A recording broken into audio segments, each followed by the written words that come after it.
ರೈತ ಬಾಂಧವರೇ ನಮಸ್ಕಾರ. ಬೆಂಡೆ ಬೆಳೆಯುವಂಥ ರೈತರಿಗೆ ಕೆಲವು ಸಲಹೆಗಳನ್ನು ನೋಡೋಣ. ಬೆಂಡೆ ಬೆಳೆಯಲ್ಲಿ ನೀವು ಕೇವಲ ಪ್ರತಿ ಎಕರೆಗೆ 20 ರಿಂದ 30 ಸಾವಿರ ಬಂಡವಾಳ ಹಾಕೋದ್ರಿಂದ ಕೇವಲ 3 ರಿಂದ 4 ತಿಂಗಳಲ್ಲಿ 2 ರಿಂದ 3 ಲಕ್ಷ ಆದಾಯವನ್ನು ಸುಲಭವಾಗಿ ಮಾಡಿಕೊಳ್ಳಬಹುದಾದಂಥ ಒಂದು ಒಳ್ಳೆಯ ಬೆಳೆಯಾಗಿದೆ. ಆದರೆ ಬೆಳೆಯ ಮೇಲೆ ನಾವು ನಿಯಂತ್ರಣವನ್ನು ಅಷ್ಟೇ ಅಚ್ಚುಕಟ್ಟಾಗಿ ಮಾಡಬೇಕಾಗಿರುತ್ತದೆ. ಬೆಂಡೆಯಲ್ಲಿ ನಷ್ಟ ಆಗುವುದಕ್ಕೆ ಕೆಲವು ಕಾರಣಗಳನ್ನು ನೋಡೋಣ.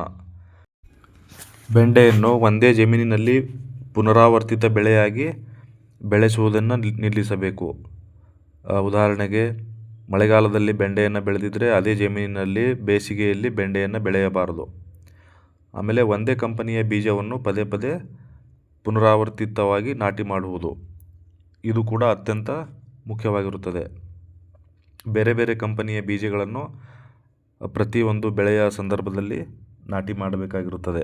ಇದರಿಂದ ನಾವು ಕೆಲವು ರೋಗಗಳ ಹತೋಟಿಯನ್ನು ಮಾಡಬಹುದು. ಕೆಲವು ಬೀಜಗಳು ರೋಗಗಳ ಹತೋಟಿಯನ್ನು ಹೊಂದಿರುತ್ತವೆ, ರೋಗ ನಿರೋಧಕ ಶಕ್ತಿಗಳನ್ನು ಹೊಂದಿರುತ್ತವೆ.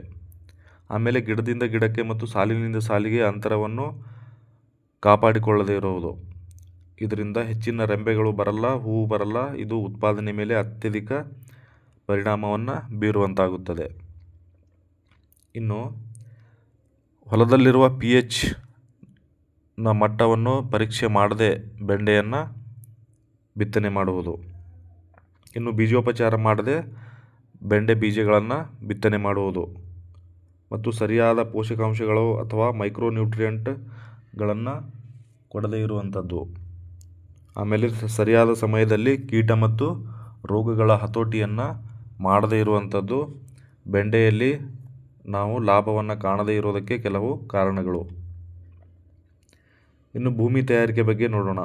ಪ್ರತಿ ಎಕರೆಗೆ ಕೊಟ್ಟಿಗೆ ಗೊಬ್ಬರ 2 ರಿಂದ 3 ಟ್ರ್ಯಾಕ್ಟರ್ನಷ್ಟು ಕೊಟ್ಟಿಗೆ ಗೊಬ್ಬರವನ್ನು ಹಾಕಿಕೊಳ್ಳಬೇಕಾಗುತ್ತದೆ. ಪಲ್ಟಿ ನೇಗಿಲನ್ನು ಹೊಡೆಯುವುದು, ಅದಾದ ಮೇಲೆ ಒಂದು ಸಲ ಕಲ್ಟಿವೇಟರನ್ನು ಹೊಡಿಬೇಕಾಗುತ್ತದೆ. ಪ್ರತಿ ಎಕರೆಗೆ 20 kg nitrogen, 30 kg phosphorus, 20 kg potash ಹಾಕಿ ಹೊಲದ ತಯಾರಿಯನ್ನು ಚೆನ್ನಾಗಿ ಮಾಡಿಕೊಳ್ಬೇಕಾಗುತ್ತದೆ. ಆಮೇಲೆ ಬೀಜದಿಂದ ಬೀಜಕ್ಕೆ 8 ಇಂಚು ಅಂತರ ಮತ್ತು ಸಾಲಿನಿಂದ ಸಾಲಿಗೆ 2 ಫೂಟ್ನಷ್ಟು ಅಂತರವನ್ನು ಇಟ್ಟುಕೊಳ್ಳಬೇಕಾಗುತ್ತದೆ. ಇದರಿಂದ ಗಿಡಗಳು ಹೆಚ್ಚಿನ ಪ್ರಮಾಣದಲ್ಲಿ ರೆಂಬೆ ಕೊಂಬೆಗಳನ್ನು ಕೊಟ್ಟು ಅಧಿಕ ಇಳುವರಿಯನ್ನು ಪಡೆಯಲಿಕ್ಕೆ ಸಹಾಯ ಮಾಡುತ್ತದೆ. ಬೆಂಡೆಯಲ್ಲಿರುವ ಪ್ರಮುಖವಾದ ತಳಿಗಳನ್ನು ನೋಡೋಣ. ಇವು 40 ರಿಂದ 50 ದಿನಗಳಲ್ಲಿ ಮೊದಲನೇ ಕಟಾವನ್ನು ಕೊಡುವಂಥ ತಳಿಗಳು. ಅಡ್ವಾಂಟಾ ಕಂಪನಿಯ ರಾಧಿಕಾ, ಆಮೇಲೆ ಸಿಜೆಂಟಾ ಕಂಪನಿಯ ಓಕ್ರಾ ಹೈಬ್ರಿಡ್ OH517, ಇನ್ನು ಮೈಕೋ ಕಂಪನಿಯ ರೀಟಾ ಮತ್ತು BASF ಕಂಪನಿಯ ಶಕ್ತಿ ಮತ್ತು ಸಿಂಗಮ್, ಇನ್ನು ಅಗ್ರಿಲಾಬ್ ಕಂಪನಿಯ ಅರ್ಕಾ ಅನಾಮಿಕಾ. ಇವೆಲ್ಲ ಒಳ್ಳೆಯ ತಳಿಗಳು, ಆಮೇಲೆ ಒಳ್ಳೆಯ ರೋಗ ನಿರೋಧಕ ಶಕ್ತಿಯನ್ನು ಕೂಡ ಹೊಂದಿರುವಂತಹ ತಳಿಗಳಾಗಿರುತ್ತವೆ. ಬಿತ್ತನೆಗೂ ಮುಂಚೆ ಬೀಜಗಳನ್ನು ಬೀಜೋಪಚಾರ ಮಾಡಬೇಕು. 1 kg ಬೀಜಕ್ಕೆ 2 ಗ್ರಾಂ ಕಾರ್ಬನ್ ಡೈಜಿಮ್ ಅಥವಾ ಥೈರಾಮ್ ಬೆರೆಸಬೇಕು. ಇದರಿಂದ ಬೇರು ಕೊಳೆ ರೋಗ ತಡೆಗಟ್ಟಬಹುದು. ನಾವು ನಾಟಿ ಮಾಡಿದ ನಂತರ ನೋಡಬಹುದು, ತಾವು ಚಿಕ್ಕ ಚಿಕ್ಕ ಸಸಿಗಳಿದ್ದಾಗಲೇ ನಾಟಿಗಳು ಸಾಯುವಂಥ ಒಂದು ಹಂತವನ್ನು ನಾವು ನೋಡಿರ್ತೀವಿ. ಅದನ್ನು ನಾವು ತಡೆಗಟ್ಟಬೇಕು ಅಂತಂದರೆ 1 kg ಬೀಜಕ್ಕೆ 2 ಗ್ರಾಮ್ನಷ್ಟು ಕಾರ್ಬನ್ ಡೈಜಿಮ್ ಅಥವಾ ಥೈರಾಮ್ ಬೆರೆಸಿ ಬೀಜೋಪಚಾರವನ್ನು ಮಾಡಿಕೊಂಡು ಬಿತ್ತನೆಯನ್ನು ಮಾಡಿಕೊಳ್ಬೇಕಾಗುತ್ತೆ. ಇನ್ನು ಟ್ರೈಕೋಡರ್ಮಾ 4 ಗ್ರಾಂ ಪ್ರತಿ kg ಬೀಜಕ್ಕೆ ಬಳಸಿ ಉಪಚರಿಸುವುದರಿಂದ ಮಣ್ಣಿನಿಂದ ಬರುವಂತಹ ಕೆಲವು ರೋಗಗಳನ್ನು ತಡೆಗಟ್ಟಬಹುದು. ಇವೆರಡನ್ನು ಸೆಪ್ರೇಟಾಗಿ ಬೀಜೋಪಚಾರ ಮಾಡಿಕೊಂಡು ಬಿತ್ತನೆಯನ್ನು ಮಾಡಬೇಕಾಗಿರುತ್ತದೆ. ಬಿತ್ತನೆ ನಂತರ 24 ರಿಂದ 36 ಗಂಟೆಯ ಒಳಗಡೆ ಪ್ರತಿ ಎಕರೆಗೆ 1 ಲೀಟರ್ನಷ್ಟು ಪೆಂಡಾಮಿಥಲಿನನ್ನು 200 ಲೀಟರ್ ನೀರಿನಲ್ಲಿ ಸೇರಿಸಿ ಚೆನ್ನಾಗಿ ಸಿಂಪಡಿಸಬೇಕು. ಹೀಗೆ ಮಾಡುವುದರಿಂದ ಪ್ರಾರಂಭದಲ್ಲಿ ಬರುವಂತಹ ಕಳೆಗಳನ್ನು ನಿಯಂತ್ರಿಸಬಹುದಾಗಿರುತ್ತದೆ. ಇನ್ನು ರೋಗ ಬಂದಾಗಲೇ ಮದ್ದನ್ನು ಹುಡುಕೋದಕ್ಕಿಂತ ಅದಕ್ಕಾಗಿ ಮುಂಚಿತವಾಗಿ ಕೆಲವು ಔಷಧಗಳನ್ನು ಸಿಂಪಡಿಸಬೇಕಾಗುತ್ತದೆ ಮತ್ತು ಪ್ರತಿ ಸಲ ಒಂದೇ ಔಷಧಿಯನ್ನು ಸಿಂಪಡಣೆ ಮಾಡಬಾರದು. ಇದರಿಂದ ಬೆಂಡೆಯಲ್ಲಿ ತರತರಹದ ರೋಗ ಮತ್ತು ಕೀಟಗಳು ಹುಟ್ಟಿಕೊಳ್ಳುತ್ತವೆ. ಇದರಿಂದ ಉತ್ಪಾದನೆ ಕುಸಿಯುತ್ತದೆ, ರೈತರು ನಷ್ಟ ಅನುಭವಿಸುತ್ತಾರೆ.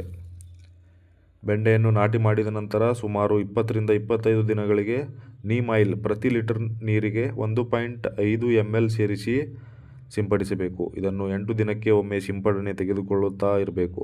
ಇದು ಕಡಿಮೆ ಖರ್ಚಿನಲ್ಲಿ ರೋಗಗಳನ್ನು, ಕೀಡೆಗಳನ್ನು ಆಗದೇ ಇರುವ ಹಾಗೆ ಮಾಡುವ ಒಂದು ಒಳ್ಳೆಯ ಸಿಂಪಡಣೆ ಆಗಿರುತ್ತದೆ. ಒಂದು ವೇಳೆ ರೋಗ ಅಥವಾ ಕೀಡೆಗಳು ತಯಾರಾಗಿ ಬಿಟ್ಟರೆ ಅವು ನೀಮ್ ಆಯಿಲ್ನಿಂದ ಕಂಟ್ರೋಲ್ ಆಗಲು ಸಾಧ್ಯವಿಲ್ಲ.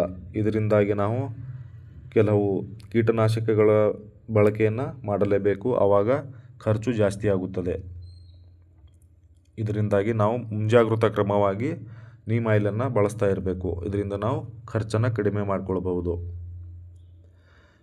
ಇನ್ನು ಹೆಚ್ಚಿನ ಪ್ರಮಾಣದ ಕಾಯಿಗಳನ್ನು ಪಡೆಯಲು ಹೂವಿನ ಹಂತದಲ್ಲಿ ನ್ಯೂಟ್ರಿವೆಂಟ್ 004932 ಪ್ರತಿ ಎಕರೆಗೆ 200 ಗ್ರಾಂನಷ್ಟು ಸಿಂಪಡಣೆಯನ್ನು ಮಾಡಬೇಕು.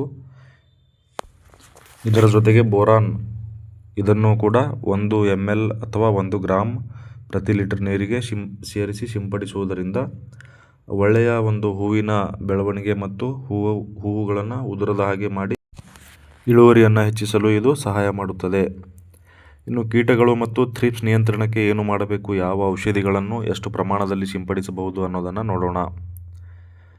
ಸೊಲೊಮನ್ ಇದನ್ನು ಪ್ರತಿ ಲೀಟರ್ ನೀರಿಗೆ 1 ml ನಂತೆ ಸೇರಿಸಿ ಸಿಂಪಡಿಸಬಹುದು. ಪ್ರತಿ ಸಲನೂ ಒಂದೇ ಔಷಧಿಗಳನ್ನು ಸಿಂಪಡಿಸುವುದರಿಂದ ನಾವು ಕೀಟಗಳ ಹಾವಳಿಯನ್ನು ತಡೆಗಟ್ಟಲು ಸಾಧ್ಯವಿಲ್ಲ. ಹಾಗಾಗಿ ನಾವು ಪ್ರತಿ ಸಲ ಕೂಡ ಬೇರೆ ಬೇರೆ ಔಷಧಿಗಳನ್ನು ಸಿಂಪಡಣೆ ತೆಗೆದುಕೊಳ್ಳಬೇಕಾಗುತ್ತದೆ. ಇನ್ನು ಕೀಟಗಳ ಮತ್ತು ಥ್ರಿಪ್ಸ್ ನಿಯಂತ್ರಣಕ್ಕಾಗಿ ಸೊಲೊಮನ್ ನಂತರ ಮೋಷಲ್ ಇದನ್ನು 1 ml ಪ್ರತಿ ಲೀಟರ್ ನೀರಿಗೆ ಸೇರಿಸಿ ಸಿಂಪಡಿಸಬೇಕು. ಇನ್ನು ಪನಾಮ ಇದನ್ನು ಪ್ರತಿ ಲೀಟರ್ ನೀರಿಗೆ 0.5 ml ಸೇರಿಸಿ ಸಿಂಪಡಿಸಬೇಕು. ಉಲಾಲ ಇದನ್ನು ಕೂಡ 0.5 ml ನಂತೆ ಸೇರಿಸಿ ಸಿಂಪಡಿಸಬೇಕು. ಮತ್ತು ರೋಗೋರ್ ಇದನ್ನು ಕೂಡ 0.5 ml ನಂತೆ ಸೇರಿಸಿ ಸಿಂಪಡಿಸಬೇಕು. ಇವುಗಳಲ್ಲಿ ಯಾವುದಾದರೂ ಒಂದು ಔಷಧಿಯನ್ನು ಮಾತ್ರ ಒಂದು ಸಲಕ್ಕೆ ಸಿಂಪಡಿಸಲು ತಿಳಿಸಲಾಗಿರುತ್ತದೆ. ಆಮೇಲೆ ಬಯೋವಿಟಾ ಇದೊಂದು ಸೀವೀಡ್ ಎಕ್ಸ್ಟ್ರಾಕ್ಟ್ ಆಗಿದ್ದು ಒಳ್ಳೆಯ ಟಾನಿಕ್ ಆಗಿರುತ್ತದೆ. ಅದನ್ನು ಗಿಡಗಳ ಬೆಳವಣಿಗೆ ಹಂತದಲ್ಲಿ ಒಂದು ಸಲ 2 ml ಪ್ರತಿ ಲೀಟರ್ ನೀರಿಗೆ ಸೇರಿಸಿ ಸಿಂಪಡಿಸಬೇಕು. ಆಮೇಲೆ ಹೂವಿನ ಹಂತದಲ್ಲಿ 1 ಬಾರಿ ಪ್ರತಿ ಲೀಟರ್ ನೀರಿಗೆ 2 ml ನಂತೆ ಸೇರಿಸಿ ಸಿಂಪಡಿಸಬೇಕು. ಆಮೇಲೆ ಹೂವಿನ ನಂತರ ಕಾಯಿ ಆಗುವ ಅಥವಾ ಕಾಯಿ ಸೆಟ್ಟಿಂಗ್ ಆಗುವ ಹಂತದಲ್ಲಿ ಪ್ರತಿ ಲೀಟರ್ ನೀರಿಗೆ 2 ml ಸೇರಿಸಿ ಸಿಂಪಡಿಸಬೇಕಾಗಿರುತ್ತದೆ. ಇದರಿಂದ ಒಳ್ಳೆಯ ಇಳುವರಿ ಮತ್ತು ಕಾಯಿಯಲ್ಲಿ ಒಳ್ಳೆಯ ರೋಗ ನಿರೋಧಕ ಶಕ್ತಿ ಗಿಡಗಳಲ್ಲಿ ಮತ್ತು ಕಾಯಿಯಲ್ಲಿ ಒಳ್ಳೆಯ ಶೈನಿಂಗ್ ಮತ್ತು ಒಳ್ಳೆಯ ಕ್ವಾಲಿಟಿ ಬರುವಂಥದ್ದು.